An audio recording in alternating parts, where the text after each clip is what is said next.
50, a short story written and narrated by Robert Fairhead from the Tall and True writers' website. 80 is the new 50, or so I'm told. But my back wasn't as dodgy when I was 50, and my knees lasted longer than a circuit of the park with the dog before seizing up. And I wasn't caught short so often that I needed to memorise the location of the nearest public toilet for emergency pit stops.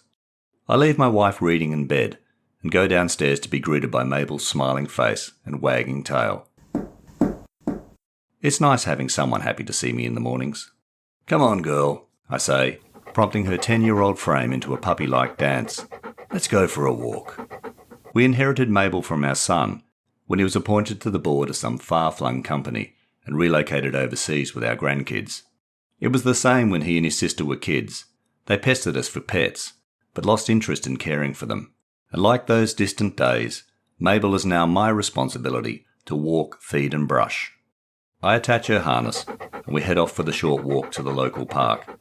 As usual, Mabel stops to sniff and squat on every patch of grass. It astounds me how she gets through the night, unlike me with my bladder. While Mabel sniffs and pees, I gaze into the distance and reflect on life. I've been doing this more often since my 80th birthday, reflecting on years past and trying not to dwell on the future. Life was fresh and fast in my 20s, with university and travel, starting a career and marriage. And then in my 30s and 40s, it was the blur of raising a family and paying the mortgage and bills.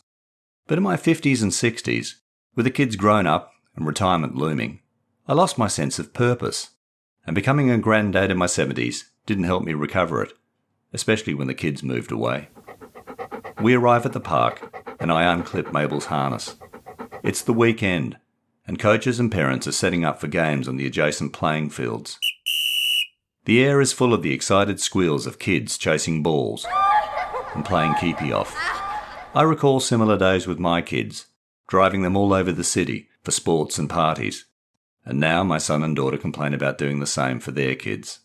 In those whirlwind years of parenthood, I crave quiet me time.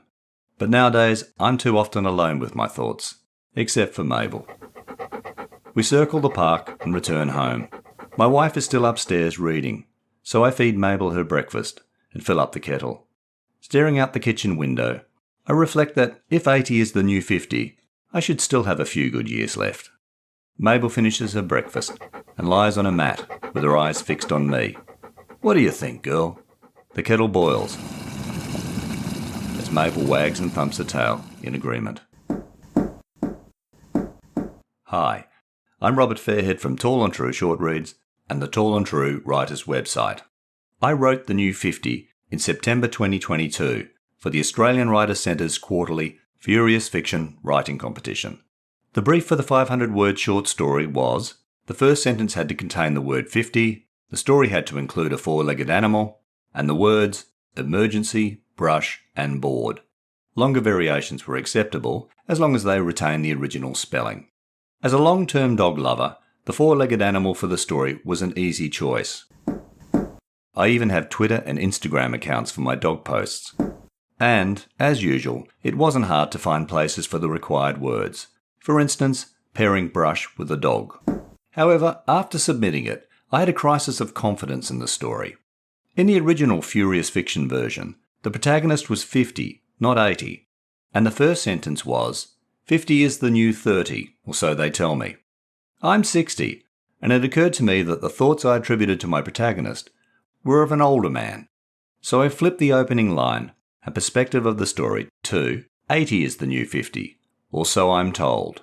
By coincidence, shortly before sharing the new 50 on Tall and True, I saw a story in a local newspaper, headlined, 80 is the new 40.